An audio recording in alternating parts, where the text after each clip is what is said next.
So when you're on autopilot, so if you're on autopilot and whatever this may be, but if I walk by and I step on your shoe and then the reaction is step on my shoe. What Not you on the doing? Jordans.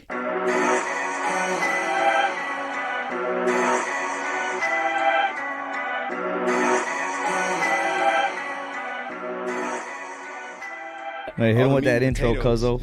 All right, welcome back to the Electors Podcast. This will be episode 25, and today we have a special guest. We have Kimberly Peavler. Yes, I want to make sure I said it very right. good, Okay, all right, very because I'm always good. worried about saying somebody's name the wrong way. Yeah. But we were just getting into it off camera. We were talking about a little bit of this, a little bit of that. But if you could give us a quick breakdown of everything that you do and everything that you cover and everything that you're currently working on now, so the people at home could know who you are. Okay. I just want to make sure. Is this on camera? Do I need to look at the camera? I mean, you don't have to. No, you don't you- have Oh, to. Yeah, the yeah. camera- it's fine. okay. Camera's Yeah. over there. Okay. Yeah. Okay. So I don't need to Yeah, do that. Okay. yep. I just But- wanted to make sure yeah, I'm we not could just talk like throwing the that. vibe off with Yeah, that. No, we're all good. So I'm Kim Peavler. I am a nurse. I've been a nurse for a long time, so much so that I don't necessarily want to calculate it, but it's probably been 28 years. I work in anesthesia. I'm currently in grad school getting nice. a master's in mindfulness. Nice. And I created an 8-week program that's specifically designed for Black women. And we talk about mindfulness and really just coming back to yourself with that. But that 8-week program is in its early adaptations right now of becoming a documentary. And the documentary is Culture Meets Presence. So Nice. I'm working on a lot of different things there, but Nice. I feel like it's important. Yeah, no, and Yeah. I got to go to the fundraiser, one of the fundraisers for that at Society 57, and you guys put on an amazing show. You know, you guys had a lot of really talented individuals come out and perform, do some spoken word poetry. Yeah. I believe the young man he was on one of the Netflix shows, one of the hip hop shows.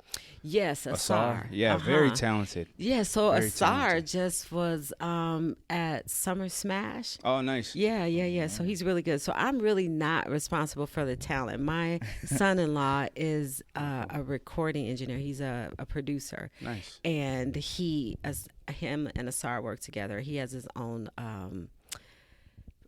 studio in Chicago, so he knows the talent. Nice. And they like a space sometimes to just kind of kick some new material around. Yeah. So No, he's like, okay, well, I know people, and if you want to do this, then I'm like, that seems perfect to me. Yeah, no, it was awesome. It was a nice space, and it was beautiful too to see people that look like us all together in the same space, and no nonsense, just here to support each other. Yeah.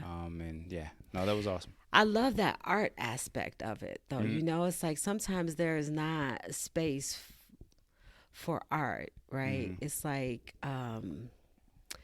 it's how are you making money, right? Maybe it's like there's always a space for that, and I'm not knocking that kind of thing, or it's a space for maybe how smart you are. But sometimes geniuses is in the way that I can tell you a story, if it's through spoken word or if it's through bars. Right. But and that's why I love art, because there's many ways to tell a story. Express, and it's yeah. like, what can you connect with that? So yeah, that was fun. We did that a couple times, and I appreciated that. That was fun. So I'm glad you were able to come out. Nice. Next time you have. Yeah, I'm gonna have to come catch that next Yes. time. Yeah. All right, man. Oh, go. Oh, I thought you would keep going. Oh man. well, Yeah, well, go yeah, ahead, because man. I was in a Keep nice going. little You're in the rhythm flow. there. I was trying not to, Keep going. But sometimes, see, man, I gotta catch myself. See, because then I take up all the microphone time from You this. take Oh, up all the got it. space. No. You got it. But what I was gonna ask is, you brought up mindfulness. Something that we kind of touched on is mindfulness in yoga, right?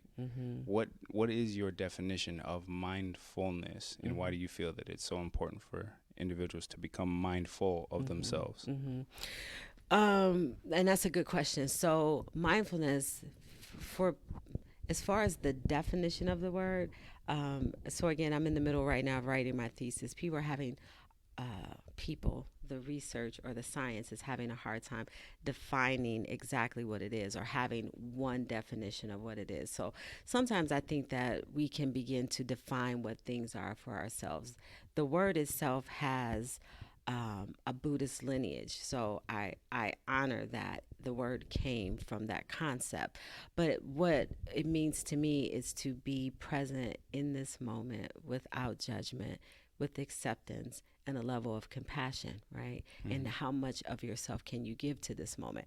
So while it does have a Buddhist lineage, but I always say that there's no proprietorship in that word. There's no ownership. The only person who owns the present moment is you.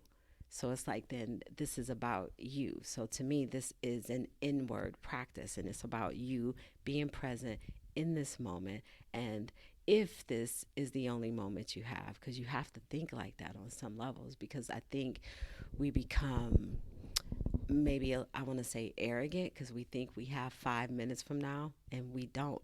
So if we don't, and this is where I am right now with you guys, right? And being in this podcast, then can I fully show up and give everything that I can to this moment, right? Can I be present? Can I be with you with that? And it's the importance of that is that there's a level of validation of a human to human experience or a soul to soul connection, right? So I feel what I see throughout life is that people are just in proximity to each other, but not necessarily a human to human connection.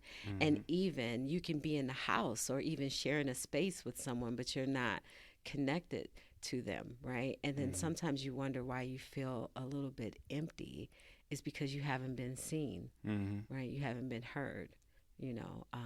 So mindfulness is a way then for you to hear and see yourself, right? So this is what you do first. It's an inward kind of process. I'm going in, I'm going to see me, I'm going to hear me, and I'm going to validate me and what I need in this moment. And when I'm able to do that for myself, then I can do that for you, right? But I think it's hard to do that for one another if you don't know how to listen and hear yourself. Does that make sense? No, it makes that makes sense. a Whole lot of sense. Well, yeah, I always say on the podcast, what's understood doesn't have to be explained. But but in that particular case and situation, hearing the explanation behind it all makes perfect sense to me.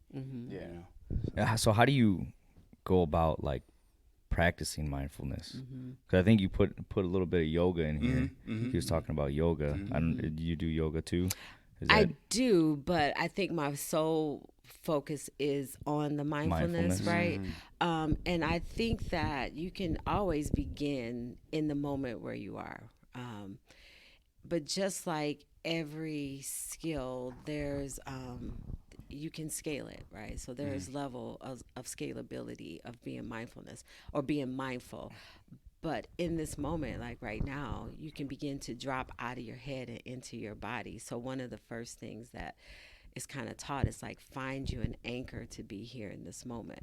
So a lot of times people start with the breath, but for some people, the breath doesn't feel comfortable for them. So you have 5 other senses that you can start connecting to. So like it's just a matter of being in relationship to what you are taking in. Those senses they're telling you something, and your body is communicating with you about that, right? So it could be very simple as paying attention to just something random, but like your pinky toe. In this moment, it's like, so now you're not in your head, you're not in all of this thought process. It's like now I've dropped into my body and I become curious about what's going on, in my body and what am I experiencing then at this moment. And honestly, that could take you, your body is a huge petri dish on some levels. You can really become curious about, do I always sit like this? Do I always move, when I take a step? Is it always with the left side or with the right side? Can I do something different? Because honestly, we wake up sometime and we go on autopilot. It's like, how much newness can I bring to this moment? How much new awareness can I bring, to this moment, right? Yeah. No, yeah, that's interesting, man. I'm over here thinking about all the stuff I do in the morning. I know, and, Yeah, that like was one of the reasons why, like, I was excited for this yeah, podcast because, like, just listening to you, it's a constant reminder of like how you think you're in tune, but a lot of times you're not because you are on autopilot. You're doing things that are just habit, you know. it's a robot. Yeah, and then before you know it, 5 years goes by, 10 years goes by, Yes. 20 years goes by, Yes. and that's the scary part. That is frightening. Do you know? So like Yeah. sometimes when I mean, just getting older is a trip anyway, but but the part about getting older that is a trip is more so about because you didn't pay attention. Do you know? It's like, where did the time go? Because you weren't present for it, right? And sometimes, for at least for me, this is my thought process behind it. The more I can link me being awake, right, the more longevity I have in life. Yep. Right, because I'm living the expansion of the life, and not necessarily, till I'm 112. Right. It's not about the length of Right, life; it's about the expansion of life. How much can I be a witness to it? Yeah. And I think that that's what happens sometimes. We just go months. I almost think Years. like I'm like listening to you talk. I almost think back like I think in my 20s or younger, probably before I was 30. Like I was more in tune without knowing, because when you were younger, you were just there. Like there was nothing else you were thinking about. But now that I'm older and now I'm listening to you, I'm like, man, since I've gotten older, had a couple kids, now all I think about is like other stuff that's going on. Just life in general. Yeah. So and then I'll think of like those brief moments where I'm like, all right, I'm here. But I'm like, what do I got to do tomorrow? See, yeah. Well, what's going on tomorrow or Yeah. next week? Yeah. So, no, it's true. And we've been I mean, it's Yeah. not necessarily your fault or anybody's fault. It's just we've been programmed to think that this is how we're supposed to live, you know? So, yeah, and you That's brought up wild. a very good point, too, because, living to be 130 doesn't necessarily mean that you've lived, you know? Someone who maybe passed away at an early age, let's say in their 30s or something like that, maybe they were more present in those years. I mean, just using this metaphorically, but Jesus Christ died at 33. Yeah. And look at what he was able to accomplish Yeah. in 33 years. Yeah. That's true, So, man. Yeah. He had a purpose. Yeah. And he was connected to that. And that's another thing too. So like what's interesting about Jesus is people leave out that aspect about as far as like when you think about religion, you think about praying, right? And that's awesome. But when you're praying, you're talking. But at some point you have to be quiet and listen. And that aspect is the part that we don't talk about, how Jesus meditated. And that's what this is. So with mindfulness, there's a formal and an informal practice. So the informal is what I was talking to you about like dropping out of your head into your body, right? But then there's a formal practice of sitting and just being intentional about where you place your intention, in that moment. A carved out space, allowing time, for that formal practice like that. So Jesus had a formal practice, and then he also lived the practice, as well too. And then what about physical health benefits or overall benefits of practicing mindfulness? Have you in your experience, what have you noticed? Oh, so tons of benefits, right? So the research supports cardiovascular health, mental health, and all those kind of things.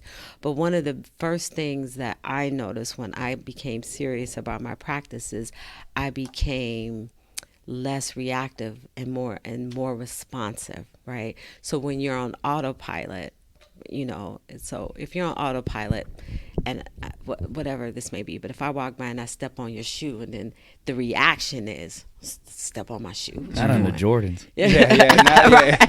Not on the J's. What's up with you? Get up off. I'm Right. saying that is a reaction. Yeah. Where when you have a moment to pause, and that's where the mindfulness begins. Because if you want to stop doing something, for one, you have to be aware that you're doing it, and then you have to pause, and then create a different story, right? If you don't like this maybe confrontational response to a situation. It's like I really want to tell the truth about what I'm feeling in this moment, right? So if it's you stepped on my shoe, and instead of maybe knuckling up about it, right? It may be, I'm sorry, I didn't, I, I'm sorry, maybe you stepped on my shoe. I'm not sure if you were aware of that, right? So it's like, and maybe that person wasn't aware. And it's like, oh no, man, I'm sorry. I'm in my own head and I'm doing this. Whoa. Yeah, Do you know what I'm completely saying? That's a life- whole yeah, different yeah, scenario yeah, then that yeah. happens then at that point, right? Because it could turn violent. It could turn into something that doesn't have to be. It's something that it someone's didn't being have reactive. to be, especially because most people are reactive. Right. So if you're coming at folks, and I'm already like On edge. yeah, Yeah. and which most people are, Right. And the way you Well, did, I'm sure way to- too. I was gonna say. I'm sorry. I didn't mean No, to it's cut you okay. off. But I was gonna say, like in his line of work, he's dealing with people that are reactive, and you gotta stay even keel, and make sure that you don't ruffle. Not that you don't want to ruffle feathers, but it's just like, okay, the if I match this person's energy, good Right. things aren't gonna happen. Yeah, bad things happen. Bad things happen. So yeah. Even regardless to your line of work, it just in everyday life. Yeah. in everyday life, but definitely in those situations where somebody's calling you and the situation's already on 10. That's why they called you. So That's why you there. you walking in on 10. Yeah. Trying to get it back down to 2. Right. All right. Let me step out real quick. I'll be right back in. Yeah. You're like, hey, you know what? Like, why don't you guys come outside? We're gonna do a mindful meditation real it's quick. something, and you take a deep breath. We're gonna talk about this when I come back. All right. Yep, we're gonna come back to this. I wonder if that Take a would minute. work. I mean, I don't know. I guess depending on the situation, Depends doesn't on mean the that individual. you're not getting arrested or Right, whatever that right. may be. Yeah. It's just Right. it don't have to be, that hostile with that. Back when I was a kid, right? And it's like, it's so weird how we've come so far away from these like basic practice of that. But I remember as a kid, like the teachers saying to us, if you find yourself and you feel mad, count to 10, take 10 deep breaths. And I don't know if that was that taught to you guys as well? It wasn't taught to me. For me, I remember that being taught, but I used to get mad a lot. That's Yeah, probably me why. too. Yeah, I know. Me That's too. probably that's not why. what But like my kids don't. But I've noticed that my kids don't have like the anger like I had. But I think there's probably a bunch of different reasons why. But I don't think they teach it anymore. Like there's not. Well, at least in the private school, there's not like a whole lot of fights that go on or anything like that in private school. Public school is a different story. They need to teach count to 10 because those kids will fight and they'll do group fights too. Yeah. Meet at the park. At the park, yeah. Yeah, like 20 of them or whatever. So, but they should practice that. Count to 10. Think about what you're gonna do. 'Cause that was gonna be my next question. Like, have you spoke with children before? Because I know adults need it, but sometimes it feels like, even the younger teenagers need it too. Yeah, 100%. So mindfulness right now is being integrated into a lot of the school programs, right? Which is a beautiful thing. And this is a paraphrase because I don't know the exact quote, but I think it was the Dalai Lama said that when you teach children how to meditate, you can eliminate violence in 3 generations or something like that, right? So again, for children who don't know, they're little sponges. And you're teaching them these tools, right? These tools to manage their emotions. Okay, so that's great. So then they grow up, and this is just a part of who they are. But you also need to teach the people who didn't have that, right? So sometimes it requires a lot of unlearning because life happens and you find a way to cope, right? So it may be, and I think it's referred to as a maladaptive coping technique. It's not beneficial for you. So now you have to unlearn that behavior and then learn a new behavior. So you have to think about, if we're thinking about collectively as human beings, yes, you definitely start with the children, right?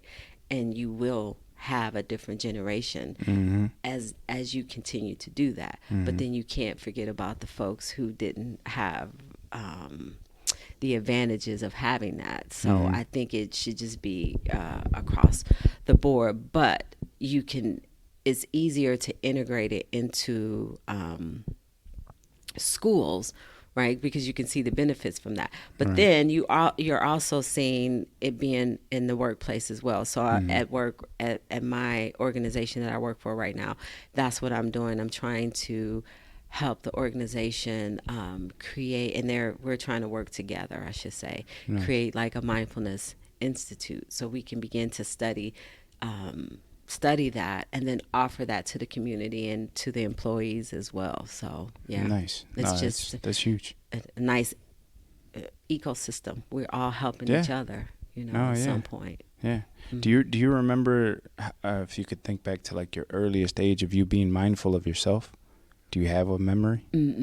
No. So I think it's so funny too, because I think that in life what you're looking for is looking for you. So I'll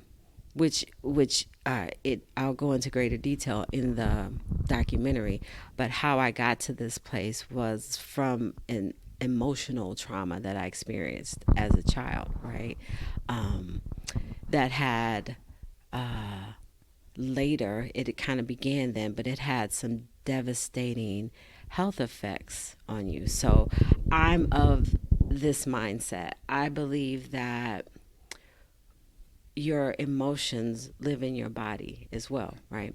And in your mental state, your body gives you the signs and symptoms of where you are mentally. So I think when I think of disease, I think of it more so as dis-ease in the body. The body is not at ease, right? And so this is what I'm talking about. Let's see if I can explain it this way.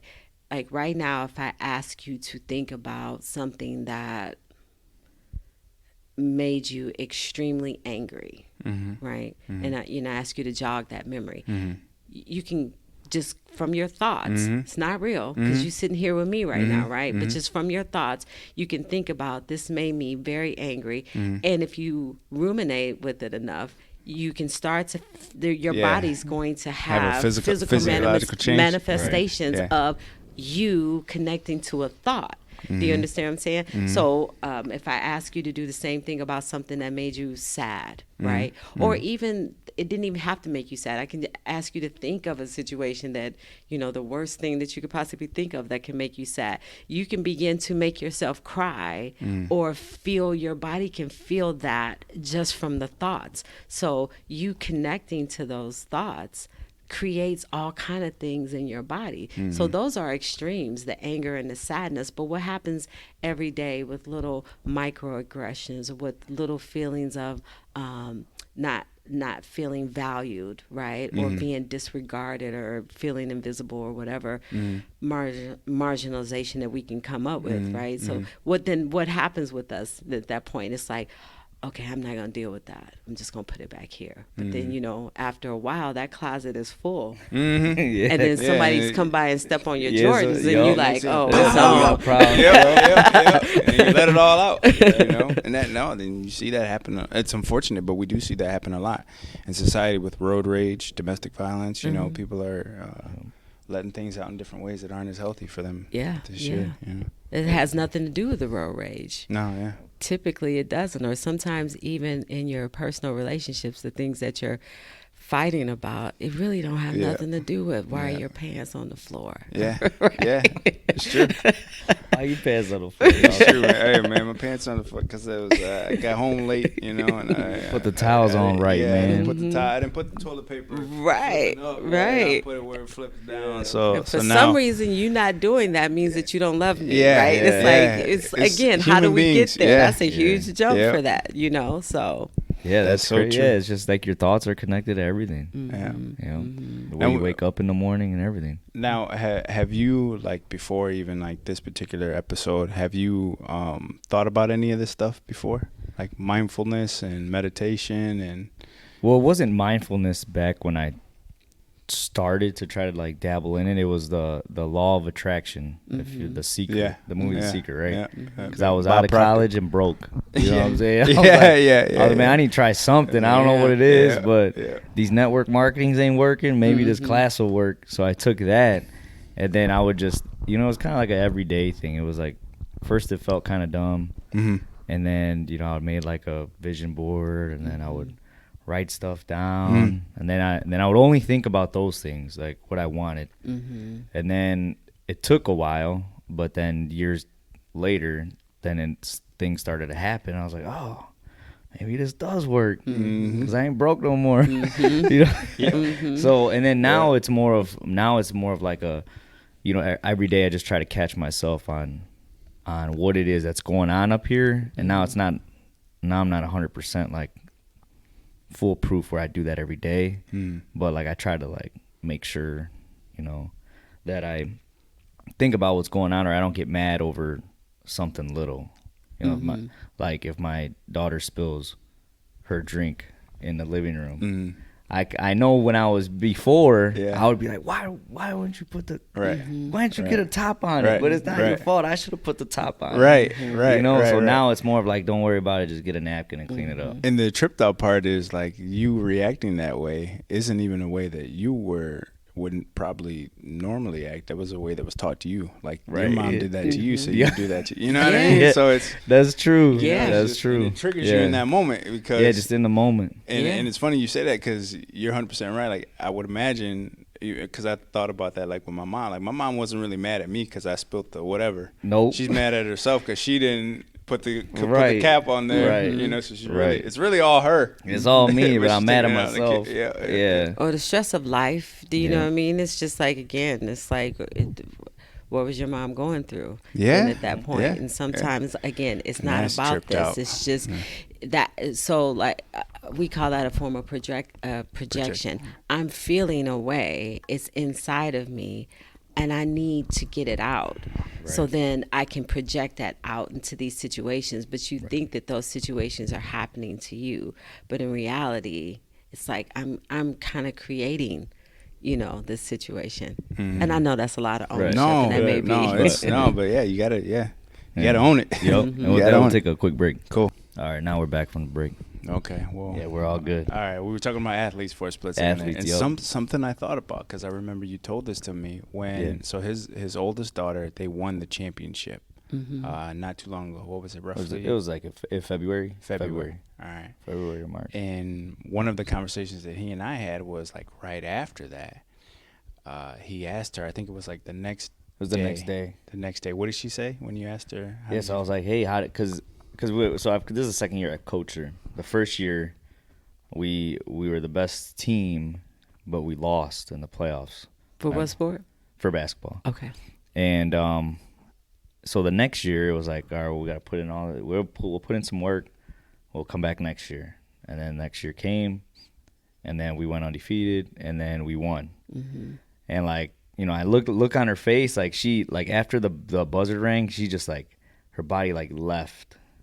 It like left her body. She was just like this weight on her shoulders was gone. And then the next day, I was like, how do you feel now that it's over? She's like, oh, you know, I'm just kind of happy it's over now. You know, like it was like that road for her was tough. But yeah, I don't know if she really was able to take the time to enjoy it, because then the next day happened. You know, I thought she was gonna ride the wave for like a couple, you know, like a few days, or maybe days. But it was like the next day, she was just like, all right, it's over. You know. And so because the reason I brought that up is, you know, we're talking about athletes and everything, and like even he and I have had some conversations, you know, like, because he asked me after that, he said, man, am I putting her through too much? You know, all these games, and you got school ball, you got travel ball, and it's a lot of hours for a kid that young, you know. And my response back to that was, you know, well, maybe that's a sign to take a step back and just let her be a kid, you know, because kids, going back to what we talked about earlier, kids do an amazing job of staying present. They always are in the present. You know, his youngest right now, oh my, every time I go over there, she's just like, hey, this is what I'm doing right now. Do Let you want me to come go. do it with Yeah. me? You know, and go on Okay, about if you it. don't, all right. Well. Right. How does that one? 4. 4. Okay. Yeah. But yeah, so Yeah, it was a lot of things there that you touched on that I wanted to say, and I probably shouldn't be doing this, but Kanye said, I'm quoting Kanye. Kanye. What's up, Kanye? There we go. Right. There we go. I'm like, but I know how people feel, but I Yeah. can't. It's all right. It's all right. So, It's all right. We got no sponsors No, over here. yeah, do we're whatever good. we Over here at want. the Electus Podcast, you come on here and say what you think. I you can know? say what I feel There you about go. Kanye, but There when you you brought go. up J. Cole, it made me think about Kanye. Kanye said, once I got over how fly my jacket was, I realized life was, there's got to be more to it than that.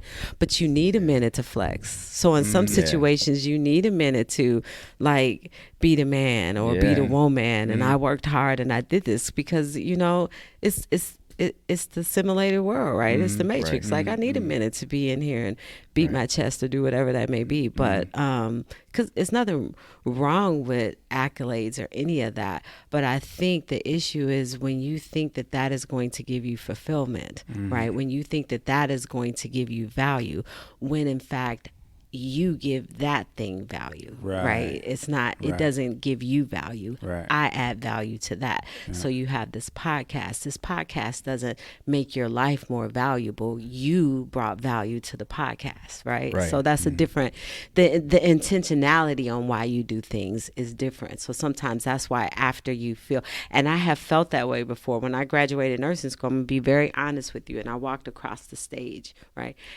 I mean, I'm a grown woman. I walked across the stage and Right. I thought something magical was going to happen. I did. I was fairy dust. Something's got to happen when I get Something's to the gonna other happen. side. And when I got to the other side, guess what? I was on the other side and I didn't feel nothing. Yep. I on was the other like, side. wow, that little walk, what was that? Right? But it was just, it's something, I felt like there's something in that act of doing something that you think, if that thing happens for me, then I am going to feel fulfilled, right? And it's like, that didn't happen. So I have done lots of things where it's like, I did that and it's like, where's the, so then that keeps you like, one of the doctors I worked with at one time, he called me a seeker. He's like, you seem like a seeker. He's like, you're always looking and searching and lifting the rock up. When I used to play this game called Zelda. I don't know if y'all know Zelda. Yeah, we know I used to Zelda. play Zelda. Yeah, And nice. Zelda's like, you look under a rock, Yeah, you rack your yeah. bushes, because you can spend hours in there doing Yeah, that kind of stuff. no, And yeah. sometimes that's what I feel like, what am I missing? What am I missing? What am I missing? And it's not that I can't get, like we talked about during the break, it's not that I can't get sucked up or into the inertia of life, but I have an anchor to come back to me when I'm like feeling disconnected and I'm looking for something, right? So to me, then it's about getting quiet, getting still, and having that connection. And like, that's what's going to fill me up. So I feel like it's a spiritual practice, and sometimes what happened with that word mindfulness is that they wanted to secularize it, right? But I think that nothing that we do, you can't escape that everything is, we are spiritual beings having a human, having a Right. human experience. And that's the part. We think we are human and we have bouts of spiritual experiences, but everything we do has a component of spirituality to it. Yeah, right? definitely. Now, for the beginners who want to start practicing, maybe they're listening, they're like, man, I want to start doing that. They're starting to realize some things in their life. Are there easy ways of doing mindfulness every day? Because now that the world we live in, if it seems too hard, they're just not gonna do it. So is there any easy ways, or maybe like apps or something that can get them going in this process? Yeah, I think there are different roads for different people to lead there. But I heard one of the ladies, I can't think of her name right now. She said that doing mindfulness from an app, this is her opinion, is like trying to get sober in a bar. Right. That's true. And that kind of made a little bit of right. sense to me. Yeah. It's like, because now Yeah. you're on this device, and I Yeah. have a device. I have a timer that I use. I use Insight Timer. So there's things out there. There's tools. It's like, I think the first place is, for one, meet yourself where you're at and have a little compassion for where you're at. So if you need an app, or if you need guidance, so they have guided meditations that you can use on these apps, then there's nothing wrong with that, right? But sometimes I think people, when they start something, they already want to be the guru then at that point. But it's like, it's okay to be new, and it's Right. okay to experience with that, and it's okay if you only have a few moments to do that. But just like when you have a job and you carve out that time for the job, so if your job is 9 to 5, then from 9 to 5 I am working. We'll do the same thing with anything else that you want to do. So it's like, if I want to begin a mindfulness practice, then start to establish a time for yourself, whenever that can be. I can give myself 5 minutes every day, and my 5 minutes is from 5 in the morning to 5:05, right? And I know that that's what I'm doing, right? So that's one way, is like, if you want to do it, then be intentional about it, and then create a habit or create a ritual around it with that. But something that came to my mind, like, outside of the questions, but I'm sure you're familiar with these two individuals, is number one, Eckhart Tolle and Sadhguru. Vaguely the Okay. last one, but Eckhart, yes. Because that was my first real introduction into mindfulness with his book, The Power of Now. Me and too. I watched a few of his lectures. Yes. And I can't even tell you how old I was when I came across it. I was You down had a to YouTube be young. wormhole. Yeah, I was down a YouTube wormhole. This is where I get the old soul Yes, stuff from, I'm because I just was like, listening to what? lectures of So and this kind of ties into, like, how does a beginner do it, right? So his breakdown was, okay, first have a thought, or listen to yourself, right? So, like, I say my name in my head. Okay, where did that come from? Like, you hear yourself say your name, right? Where is that space existing? And between time and space, who knows where that space is existing? Right. So there's a version of you inside of you, noticing you, Right. Right. right? And then I was Witnessing like, you. whoa, wait a minute. Yeah. And then when that light bulb happened, when that moment of Yeah. like, wait, this is what or at least my idea or perception of what consciousness is. Exactly. There's a me inside of me, and then like, kind of like, yeah, I'm a robot in a sense. I'm experiencing all this stuff on the external, but there's another version of me that I wasn't even aware of, Right. And so then it's like, let me sit with that for a second. Yeah. What am I thinking? What am I feeling? And then it was just like, poof, Yeah. take off. Yeah, that concept is like, so if we talked about scalability before, that's like a graduate school concept with that. You are the one witnessing your thoughts. But sometimes if you I love that though. I love that book. It's around me, right? The Power of Now. But sometimes if you think about it, there is a rumination of something going on in your head. So like for me, a lot of times there's always a song in there, but there's no song, but I can hear it Yeah. clearly. Yeah. I don't know if you know that, but Yeah. you can hear it. And it's just like, it's the beats. It's just like if you had a bud in your ear and you're listening to it, and it's there, and then you like every now and then you tune into it, then you're singing it, or or whatever. Or there's reoccurring things that you're always saying to yourself. There's a voice there. You can hear that voice, but if you don't stop and pay attention. So again, the only way you are going to know that is you have to pause, and then you have to become aware, right? Yeah. And then that's where the curiosity is. It's like, why is this there? Right. Why am I saying this? And what is this about? And then it's like, you could just trip out. That's your own trip. You don't need a mushroom. I didn't even need. I didn't need anything after that. I was blown away. And then of course there's 8 billion people on the planet now that are all doing this, whether they're aware of it or not. Oh yeah, that's wild, man. Stripped out. Yeah. So we got a lot of positive in here, right, about what mindfulness does, but obviously I got to flip it, because there's gonna be somebody out there. What are the negative viewpoints of mindfulness? Like, do you ever get that it's pointless, or that it's, why would I do that? That's not going to help me. Do you ever get some of that? And if you do, what's the response you have? I mean, so I believe if that's what you believe, so if it's not going to help me, if that's your belief, then that's reality for you, Right. right? So again, I wouldn't argue with anyone who said, I don't believe that or that's not going to work for me, because you're absolutely right then at that point. Right. But the school of thought around mindfulness right now, what I'm learning during the research is that there is. There is research that says that there are some harmful effects of mindfulness, right? And I have different beliefs about that because, for one, I think that our culture is, our, it's just, I call it white mindedness, right? Or the white supremacy thought of things. It questions things that comes from black and brown people.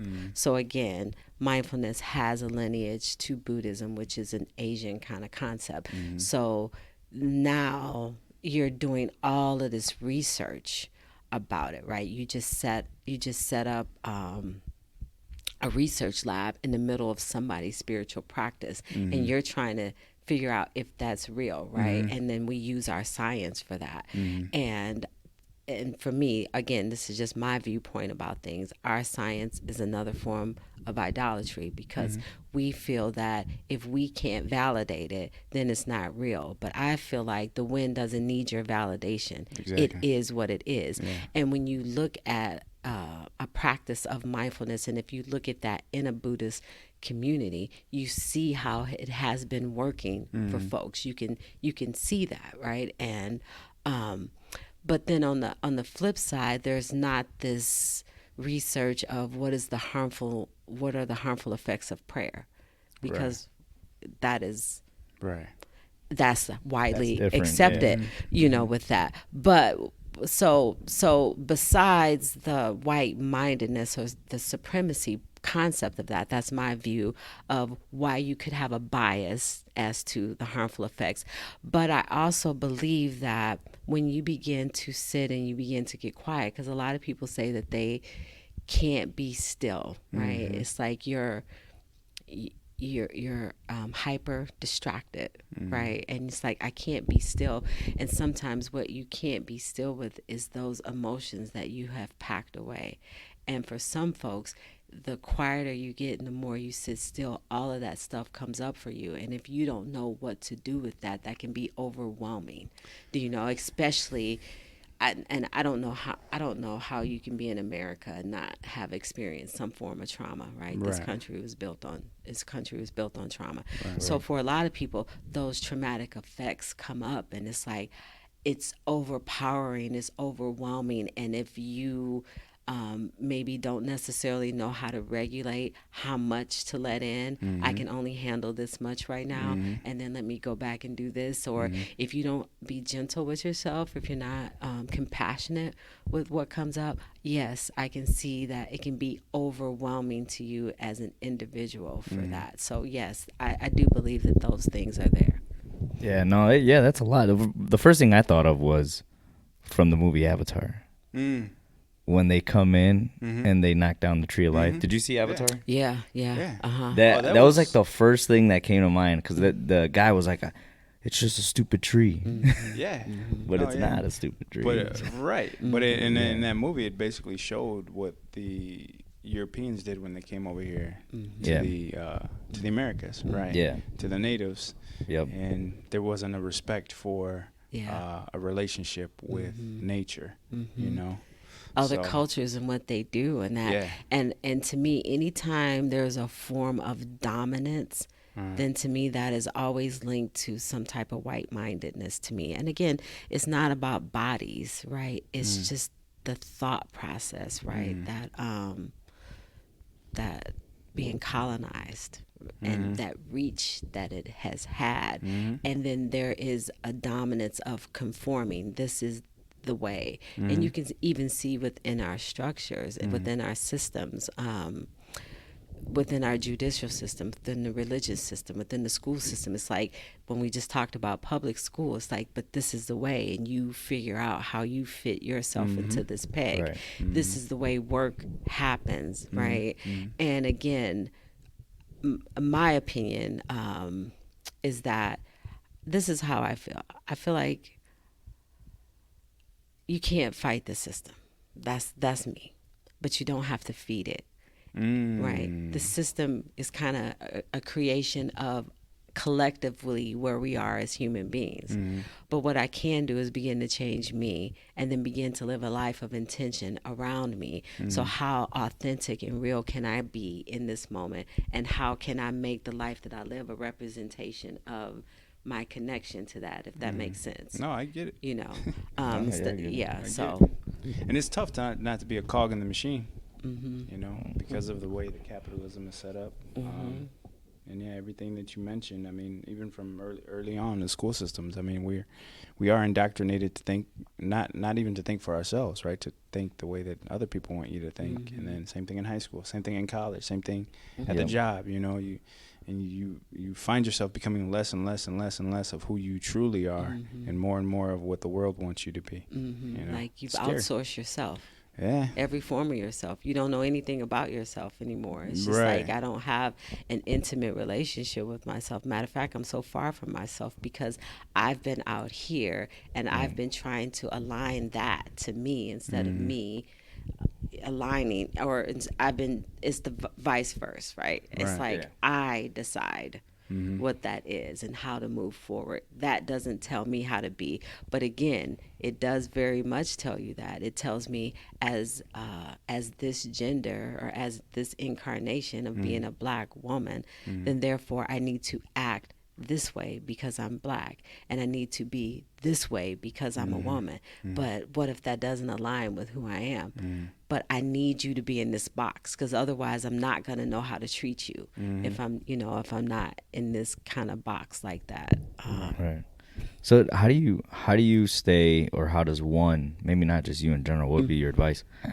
How would you stay motivated or consistent with mindfulness with all these things that go around in the world? Because it seems like we can do a lot, but some people, if they don't get the instant gratification, then they're going to be like, well, then why would I do this anyways if it's, nothing's going to change? What would you tell them? Maybe it's somebody, like, let's say it's somebody in your class who's like trying to learn and they come to you with that. And that's so interesting. So my friend who's here, and she's a professor of psychology, I said to her yesterday, we were talking about the system. I was like, well, then why does it matter? And she's like, I don't know why it matters. You have to find out why that matters, for you.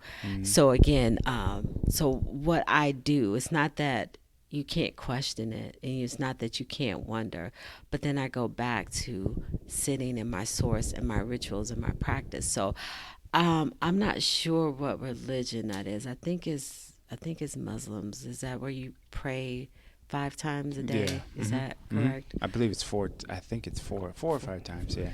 But sometimes when I see specific religions or specific philosophies, and they have these outward rituals, the rituals is not about the ritual. It's like what's going to keep me centered, Grounded. Yeah. and where I'm at. Because if I stay focused here, if I'm only looking right here, but then when you start looking like this, you lose sight of your goal and why you're doing what you're doing. So it's important for you to have your own practices, So if you are a Christian and you pray and you meditate, then do those things.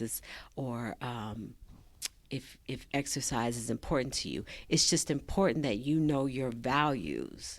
Right. So that's number one. A lot of people don't necessarily know what their values are. And I mean, a real value, not just the things that people say, like, I value honesty, but it's like, do you? And then are you living that? Right.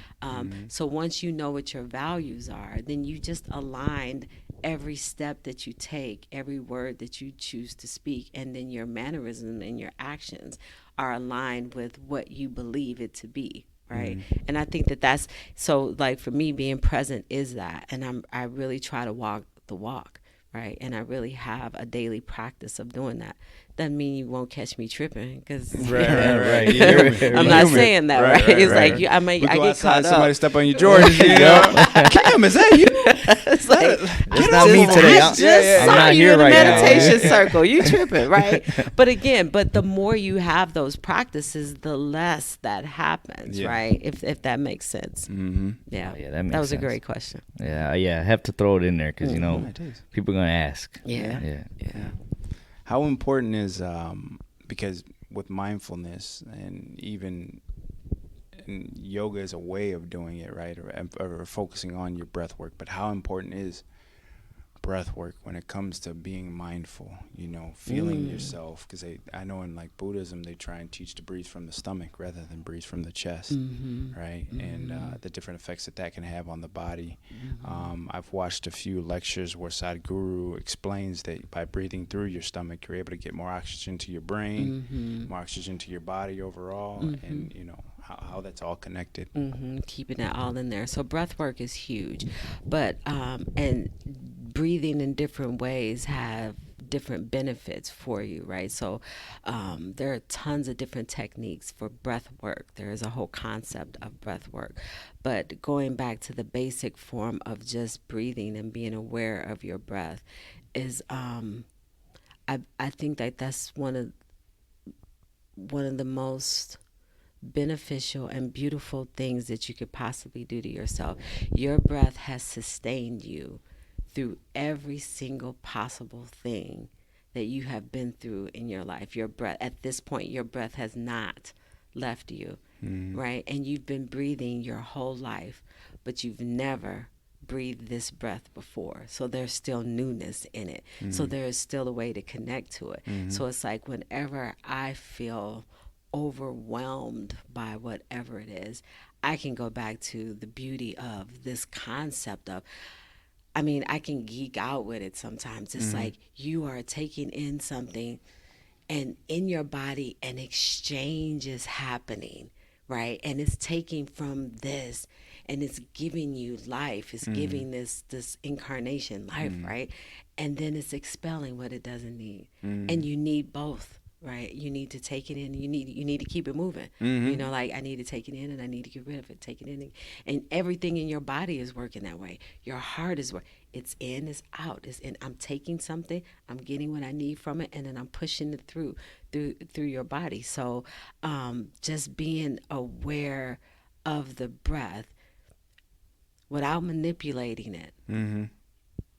Without judging it, just becoming curious about it and where it has brought you. And then it can still be new in this moment. How could you not just spend hours like, this is a trip? Right. No, I know. I thought about what you were saying, and then I thought about some of the things that I've learned from Sadhguru and some of the things that I've learned from Eckhart Tolle.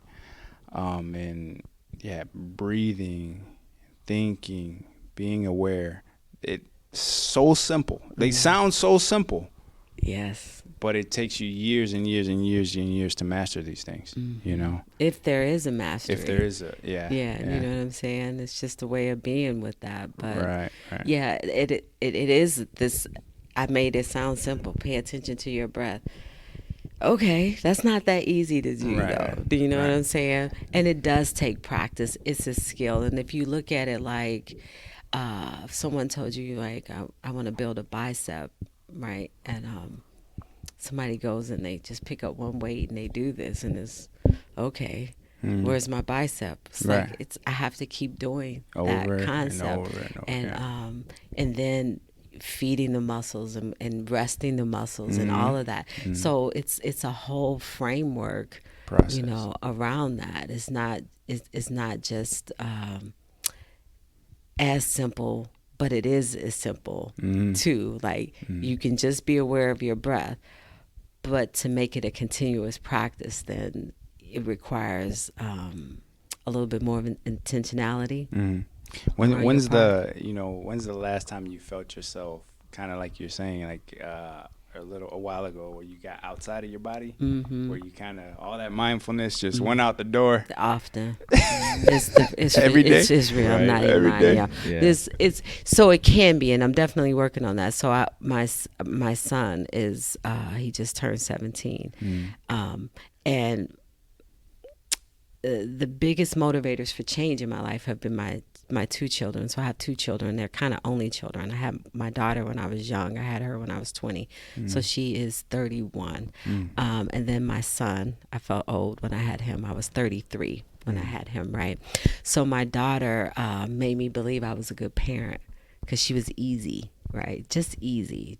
And she still is easy. I just feel like one day she gonna blow, because how can you just be this easy, this whole part of life? But she taught me how to love, or she made me believe in love, right?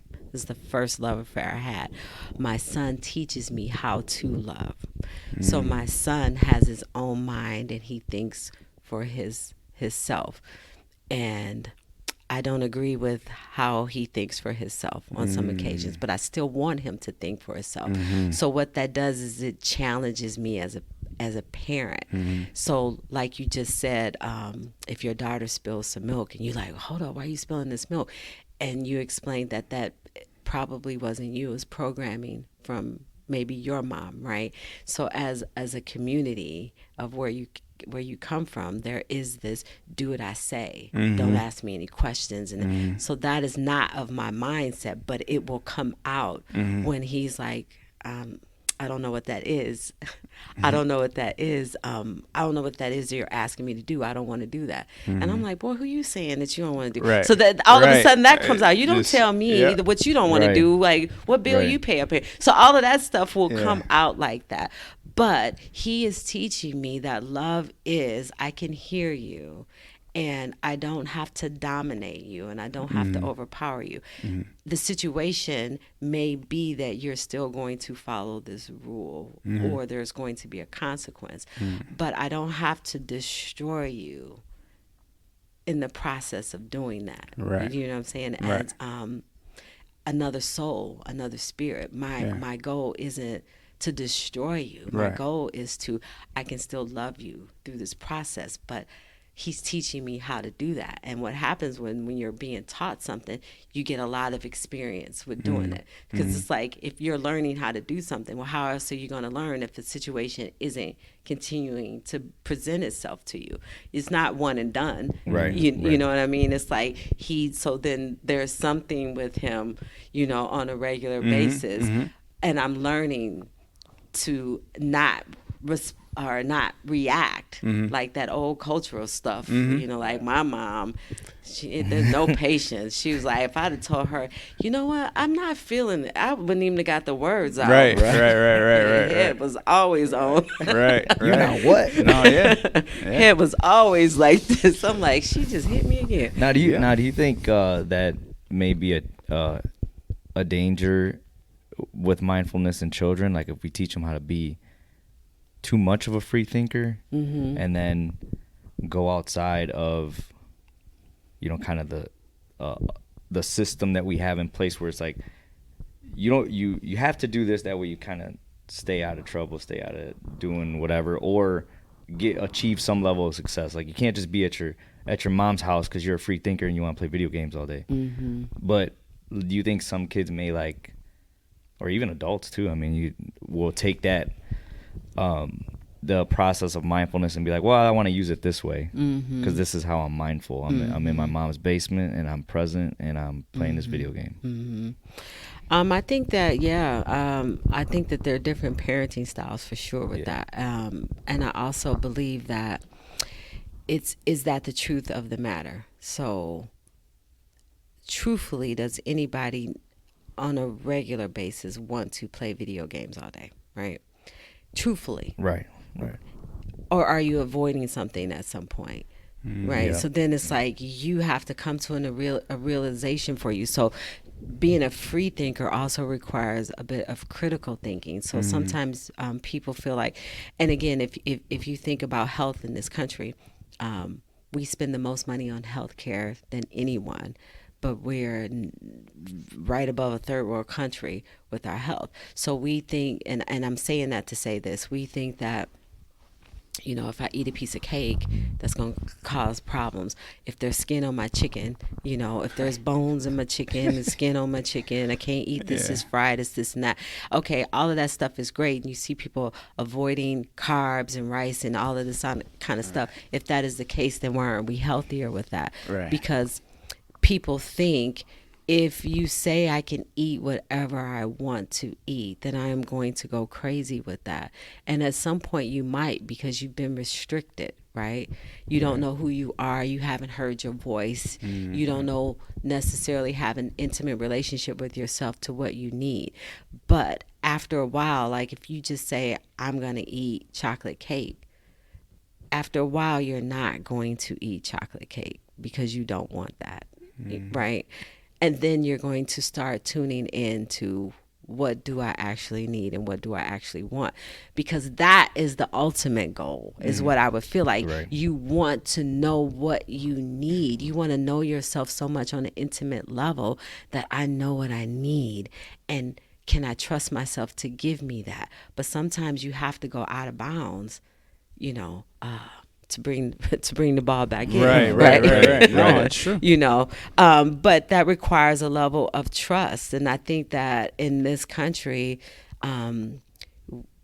there's a lot of fear as the motivator, and I need to protect you. And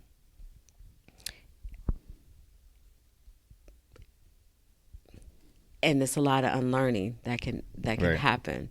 Right. With that, where you see other countries, I see little kids in other countries, they're like 3 and they're cutting with a knife, right?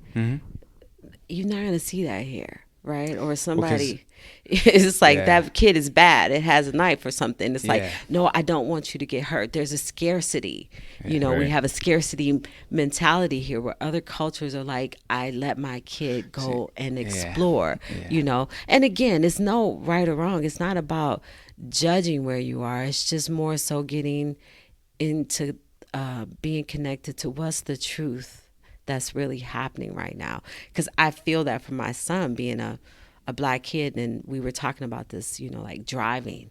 I feel for him driving. You know, I'm like, what? I just want you to come home, but I don't want to spend no more time policing him. Right. I want you to be free. Right. And you may not come home from a merit of reasons, and that is out of my control. Right.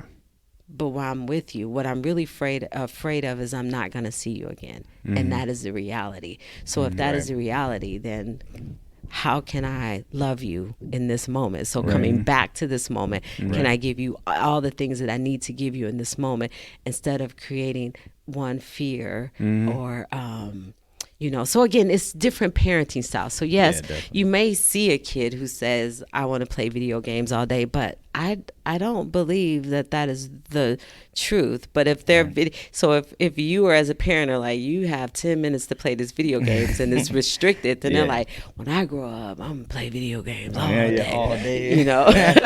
No, you're right. There's no right or wrong way to do it. Yeah, and I even, like, I'm over here laughing and smiling to myself because I'm thinking about, like, my relationship with my girlfriend, and even relationship with my family. But like how my girlfriend and I, we can get into an argument, we can have a disagreement, you know, and naturally, the natural human reaction is you want to be right.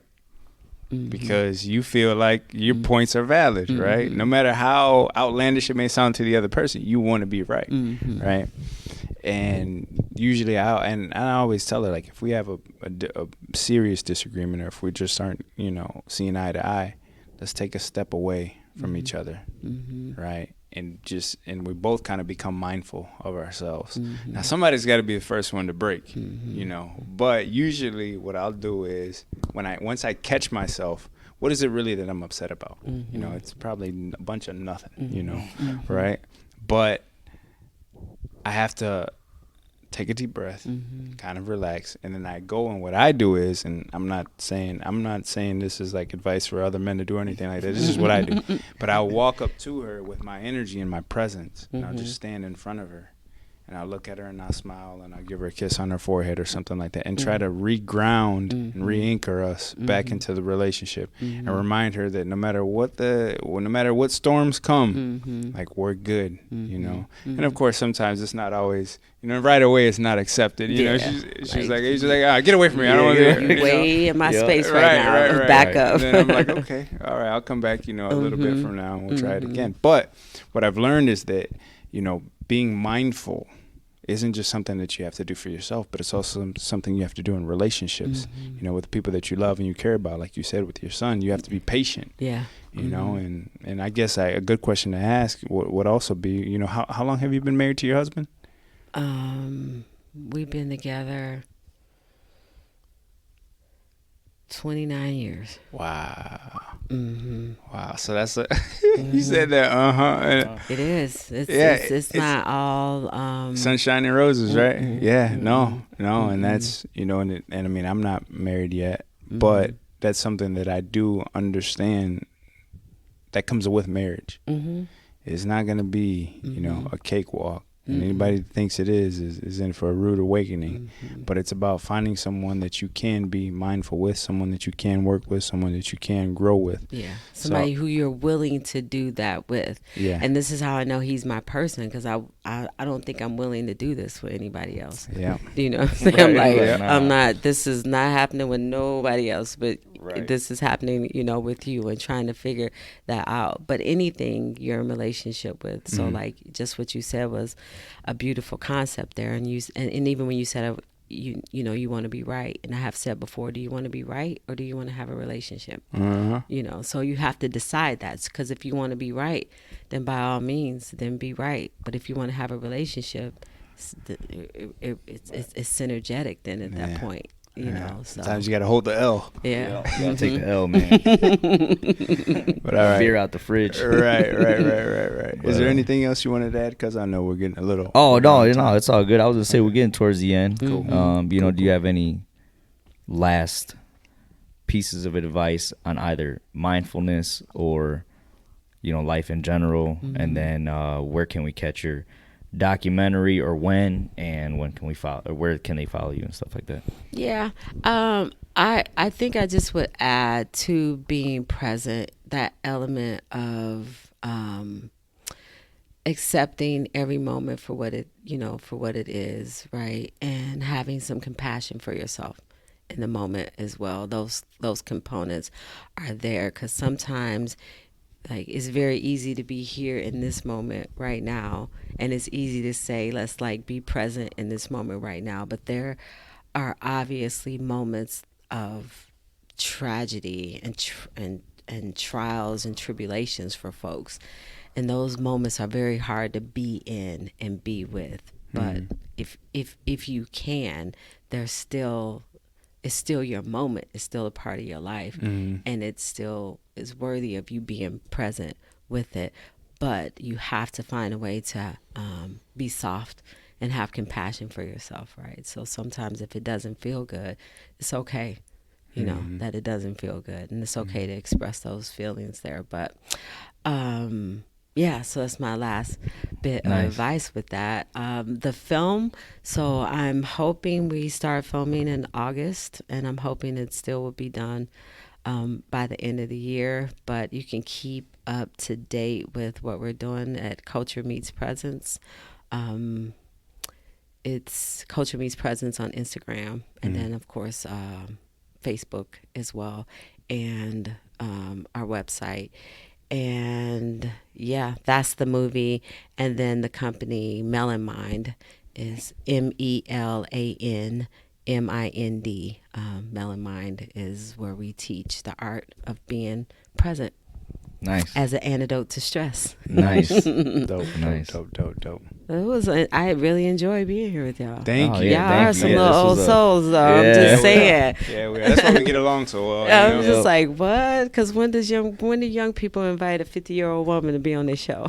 Well, but that's something also too, like that we've talked about here with the podcast, is that, you know, we don't we don't have all the information. Mm-hmm. We don't have all the knowledge. So we need to go out and seek from other people, you know, and not be afraid to have anybody on, for that matter. Yeah, that's true. Right. I appreciate how you're using your platform. I really do. It's like, it's again, like I said, when we were off camera, but you're offering value to folks. You know, if they want it, it's there for you. You could be doing all kind of things, but taking your platform and then being of service to others is a great and worthy concept. So I appreciate the work you're doing. Yeah, and that's where the name came from, the electives, because we were just like, you know, like an elective in school. Mm-hmm. So now today it's we like, learned about mindfulness. Oh, yeah. It's like, so, I love that. Yeah, okay, so that's where that came from. Yeah, that's where the concept came from. Like, you get to learn what you want to learn within elective. Yes. Right. You can pick whatever you want. I love it. Yeah. Love it, love it, love it. Yeah. Well, thank you for having me. I appreciate it so much. Thank you. Mm-hmm. All right, you guys. We'll catch you guys on the next episode. Thank you for watching and listening, and we'll see you on the next one. Peace. Peace.